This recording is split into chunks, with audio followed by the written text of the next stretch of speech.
Pitch Anything, an innovative method for presenting, persuading, and winning the deal, by Oren Klaff.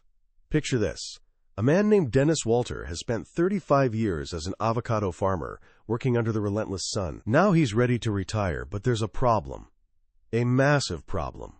His entire life savings, over $600,000, sits trapped in an escrow account, held hostage by a man who flat out refuses to give it back.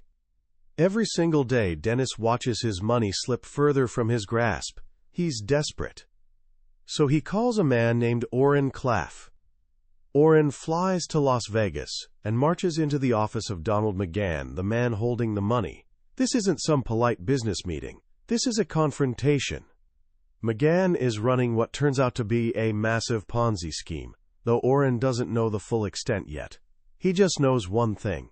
He has to get that farmer's money back. He doesn't ask nicely. He doesn't negotiate gently. He walks straight past the receptionist, throwing open office doors, demanding to see McGann. Eventually, McGann's son Jim appears, dressed in a sharp Armani suit, calm and arrogant, ready to handle this situation with cold, corporate logic about why the money simply can't be moved. But Oren isn't there to discuss logic. He looks Jim dead in the eye and says, "We want Dennis's $640,000, and we are getting all of it back from you, today, right now." What happens next is a masterclass in psychological power. For 6 straight hours, Oren controls that room, not with threats or violence, but with a deep understanding of how the human mind actually works. He makes this powerful, arrogant man panic, forcing him to frantically call friends, family, anyone he can think of, wiring the money back piece by piece, 10,000 here, 15,000 there, until every last cent is returned. That day, Oren Klaff didn't just save a man's life savings. He demonstrated a secret method. A way of presenting, persuading, and winning that has absolutely nothing to do with being the smartest person in the room or having the most impressive facts and figures. It has everything to do with understanding one simple, profound truth about human beings. That's the secret we're going to uncover today from Oren Klaff's incredible book, Pitch Anything. This isn't just a book about closing business deals. It's a blueprint for commanding attention in any situation. By the time we're done, you'll understand why almost every pitch you've ever heard is fundamentally broken. And you'll learn the framework to make sure your ideas aren't just heard, but wanted, chased, and won. Stay with me, because this is the key to owning the room. Have you ever had a brilliant idea, something you knew deep in your soul was a game changer? You prepared for days, perfected your arguments, laid out all the logical reasons why it was a sure thing. You walked into the room to present it, and you were met with blank stares. Maybe they checked their phone. Maybe they nodded politely and said, "We'll think about it," which is basically the professional version of "no thanks." It's one of the most frustrating experiences in the world. You're making perfect sense, but your message just isn't landing. Why does this happen? Oren Klaff tells us the answer lies deep inside our brains. There's a fundamental disconnect between the way we send a message and the way our audience receives it. When you're crafting your brilliant idea, you're using the most advanced part of your brain, called the neocortex. This is the part that handles logic, reason, language, and complex thought. It's your inner Einstein. But here's the problem. Your message doesn't arrive at the other person's neocortex, not at first. Before it ever reaches their inner Einstein, it has to get past the bouncer at the door. And that bouncer is a much, much older part of the brain. Oren calls it the crocodile brain. This crocodile brain, or croc brain, is the ancient, primitive part of us that's been around for millions of years. It's not smart. It's not logical. It's concerned with one thing and one thing only: survival. It's constantly scanning the world and filtering information through a very simple set of questions. Is it dangerous? Can I ignore it? Is it new and exciting? Think about it. Your neocortex is talking about things like return on investment, market synergy, and long-term strategic advantages. Meanwhile, the croc brain on the other side of the table is thinking, This is complicated. This sounds like work. Is it a threat? No? Okay, then I'm just going to mark it as spam and ignore it. That's the disconnect. You're sending a complex symphony, and the receiver is basically a smoke detector. It only cares if there's a fire. Up to 90% of your carefully crafted message gets discarded before it even has a chance. The croc brain is a cognitive miser. It wants to use as little energy as possible, and if your pitch is too complex, too abstract, or too boring, it won't just ignore it.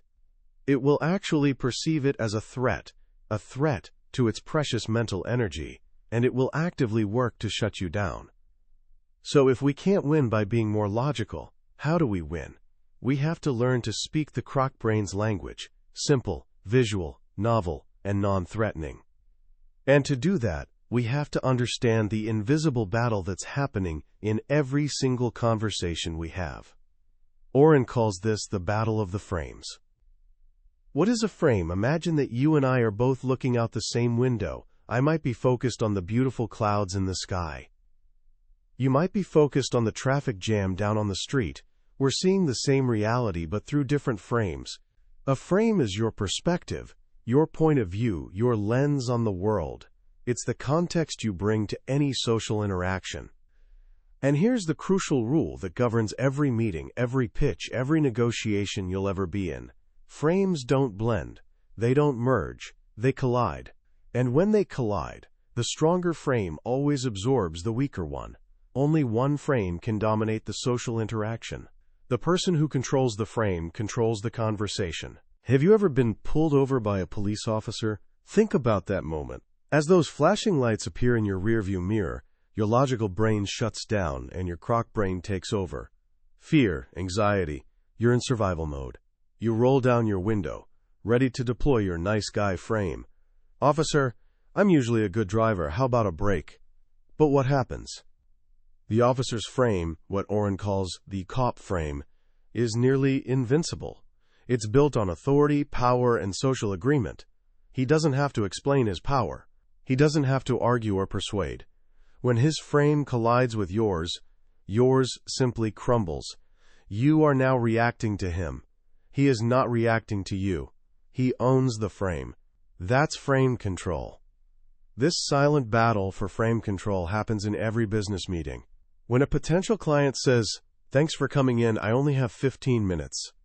That's a power frame. They're setting the terms. They're establishing that their time is more valuable than yours. The typical response is to be deferential. Thank you so much for squeezing me in. And just like that, you've lost the frame collision. You've accepted a low-status position. So how do you win? Oren says you must seize control with a small, playful act of defiance and humor. When the client says, "I only have 15 minutes," you smile and reply, "That's okay, I only have 12. Boom, a frame collision. In that one moment, you've shattered their power frame. You've signaled that you are not a needy salesperson who will do anything for the deal. You are a peer, an equal, and your time is just as valuable. You've taken control. This brings us to a crucial element of frame control: status. You can't control a frame if you're perceived as being low status. And in most business situations, when you walk into someone else's office to ask for something, you automatically start with low status. Think of all the rituals designed to reinforce this: signing in at the reception desk, being told to wait in the lobby, being offered a bottle of water. Oren calls these beta traps.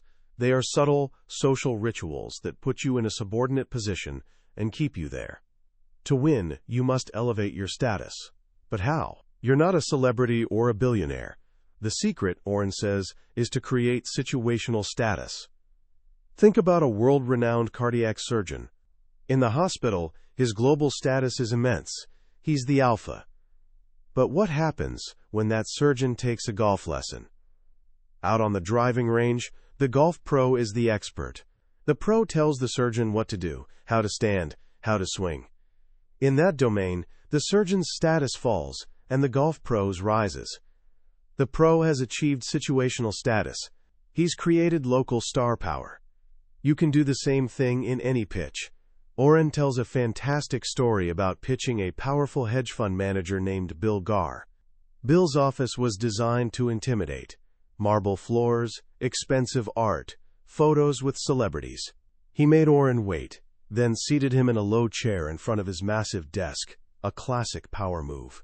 Bill then took a big red apple from a bowl, took one bite, and set it on his desk, paying more attention to the apple than to Oren's pitch. Oren knew he had no status. His frame was being crushed, so what did he do? In a moment of inspiration, he stood up, walked over to Bill's desk, picked up the apple and said, "I hope that isn't how you do deals. In a real deal, everyone needs a piece." He then took a plastic knife, cut the apple in half, took a piece for himself, and put the other half back on Bill's desk. The room went silent. Bill's two junior analysts were stunned, but after a moment, Bill burst out laughing. With one mildly shocking, friendly, and disruptive act, Oren had shattered Bill's power frame, seized high status, and captured his complete attention. He had created local star power. Once you have frame control and high status, you need to know what to do with it. This is where Oren introduces us to the specific types of frames you'll encounter and the counterframes you can use to win. You've already seen the power frame, but you'll also face the analyst frame. This is when your audience gets lost in the technical details, the numbers, the spreadsheets. They go into what Oren calls cold cognition, the logical, analytical mode that kills any emotional momentum in a pitch. The only way to defeat a cold analyst frame is with a hot intrigue frame. You do this by telling a brief, personal story, a story full of risk, danger, and uncertainty. Oren tells his own intrigue story, which he calls the Porterville incident. He was on his company plane when it suddenly surged and then nosedived, dropping 1,000 feet in seconds. Alarms were blaring, and he saw the two pilots in the cockpit physically fighting each other, slapping each other's hands off the controls. And then, he stops the story right there and goes back to his pitch. The audience is hooked. They're no longer thinking about numbers. Their croc brain is screaming, "What happened? Why were the pilots fighting?" He has hijacked their analytical brain and replaced it with pure curiosity. He created an information gap, and the desire to fill that gap is one of the most powerful forces of attention. Then there's the prize frame. This is one of the most powerful mindset shifts in the entire book. Most people walk into a pitch thinking the buyer, the investor, the client, they are the prize. And you have to perform to win them over. Oren says this is completely backward. You are the prize. Your idea, your talent, your company. That is the scarce and valuable thing. Money is just a commodity. It's everywhere. Prizing is the art of reframing the interaction so that the other person is trying to win you over. You do this by making them qualify themselves to you. You ask questions like, "I'm very picky about who I work with. Can you tell me a bit about why you think you'd be a good partner for us?" It sounds audacious, but it completely flips the power dynamic. It signals that you are not needy, you have options. And it taps into a fundamental human behavior. We want what we cannot have, and we chase that which moves away from us. Oren learned this lesson in the most unexpected place, an animal shelter. He walked in feeling like a hero, ready to rescue a dog. He was the prize. But then the adoption counselor started grilling him. "What kind of home do you have? What's your income? Who will take care of the dog?" Suddenly, his hero frame was shattered. He found himself defending his worthiness to a 23-year-old volunteer. He became the commodity, and the homeless dog became the prize. The shelter had perfectly flipped the frame. So you've learned to control the frame, seize status, and use powerful counterframes. Now it's time to actually pitch your big idea. Oren lays out a strict 20-minute formula. Why only 20 minutes? Because after that, attention doesn't just wander. The brain actually starts forgetting what it just learned. The pitch is divided into 4 phases. Phase 1 is the introduction. You introduce yourself not with a long resume, but with a short track record of your biggest wins. Then you introduce your idea using what he calls the why now frame, explaining the economic, social, and technological forces that have created a brief window of opportunity for your idea to succeed. Phase 2 is where you explain the budget and your secret sauce, your unique competitive advantage. But you do it at a high level, avoiding the temptation to dive into the weeds and trigger the dreaded analyst frame. Phase 3 is offering the deal. You explain clearly and simply what they get. And this leads to the grand finale. Phase 4, stacking frames for a hot cognition. A hot cognition is that gut feeling, that instant sense of, I want this, that happens long before your logical brain has had a chance to analyze anything. It's the feeling that drives almost all of our major decisions. To create this feeling, Oren stacks 4 frames back to back in the final minutes of the pitch. First, the intrigue frame. You tell a compelling story, like the one about the pilots fighting in the cockpit. Second, the prize frame. You re-establish that you are the prize, and they need to earn their way into your deal. Third, the time frame. You introduce a firm deadline, not because you're pressuring them, but because the market window is closing, the train is leaving the station. And fourth, the moral authority frame. You connect your deal to a higher purpose, something bigger than just making money. Think of Mother Teresa. Her frame wasn't built on wealth or power, but on the unshakable moral authority of helping the poor. It was so strong that it could break the powerful doctor frame and convince top surgeons to volunteer their time. When you stack these 4 frames together, you create an overwhelming emotional event. You short-circuit the target's analytical neocortex and get their croc brain to feel a powerful, undeniable sense of wanting. But even with all of these powerful tools, there is one thing that can destroy everything, one fatal flaw that kills more deals than any other, and that is neediness. Oren tells a deeply personal story about a time when he was on the brink of failure. He was trying to raise money for his tech company, but he kept getting rejected. He was down to his last $1,000, with one final pitch to save his company. Desperate, he went to his old mentor, Peter, who diagnosed the problem in seconds. Son, he said, you're going to these meetings, needy. Neediness is a threat signal to the croc brain. It screams weakness and desperation, and it makes people want to run away. When you end a pitch by asking weak, validation-seeking questions like, so, what do you think? You are broadcasting neediness. So what's the antidote? Oren introduces us to a philosophy he calls the Tao of Steve, based on the cool, unflappable personas of actors like Steve McQueen. It has 3 rules. 1. Want nothing. Eliminate your desire. Be outcome independent. 2. Be excellent. Show that you are a master of your craft. 3. Withdraw. At the crucial moment, when they expect you to chase, you pull away. This is the ultimate prize frame. People want what they can't have. By being willing to walk away, you demonstrate ultimate strength and control, and you make them chase you. This entire method was put to the ultimate test in what Oren calls the airport deal. His small firm was up against the Wall Street giant Goldhammer to win a contract to raise $1 billion to redevelop an airport. Goldhammer came in with their massive power frame, a 42-slide PowerPoint presentation filled with cold, hard data. Oren did the opposite. He framed the deal not as a financial transaction, but as a chance to invest in an American legacy. He told a human story, even bringing in a local auto mechanic named Joe Ramirez to talk about how the city had paved over the community football field that used to be on the airport grounds. He created powerful hot cognitions by focusing on history, community, and legacy, a strong moral authority frame. And at the very end, after a stunning 20-minute pitch, he didn't ask for the deal. He withdrew. He told the committee that if they only liked his idea, they should throw him out, because his team would only work with partners who loved it. His small firm won the billion-dollar contract. The strong method, as he calls it, setting the frame, telling the story, revealing the intrigue, offering the prize, and getting a decision, is a complete system for navigating the complex world of human persuasion. It's not about memorizing scripts. It's about understanding the deep psychology that drives us all. It's a game of frames, status, and attention. And by learning the rules, you learn how to win.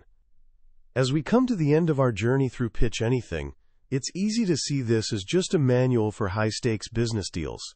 And it definitely is one of the best ever written. But I think the true power of Oren Klaff's work goes much deeper than that. What he's really giving us is a new lens through which to see every single human interaction. Think about it. The battle of frames isn't just happening at a boardroom. It's happening when you negotiate curfew with your parents. It's happening when you and your friends are deciding where to go for dinner. It's happening when you ask someone for a favor, or when you're on a first date. In every one of these situations, there's an unspoken negotiation of status, power, and attention. Someone's frame is setting the context for the interaction. What this book teaches us is that you don't have to passively accept the frame you're given. You have the power to shape the encounter. The idea of situational status is incredibly empowering.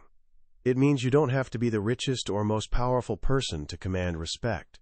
You just have to be the expert in the room, even if that room is just a 5-minute conversation about a topic you know inside and out. You can create local star power. The most profound lesson for me, however, is the concept of eradicating neediness.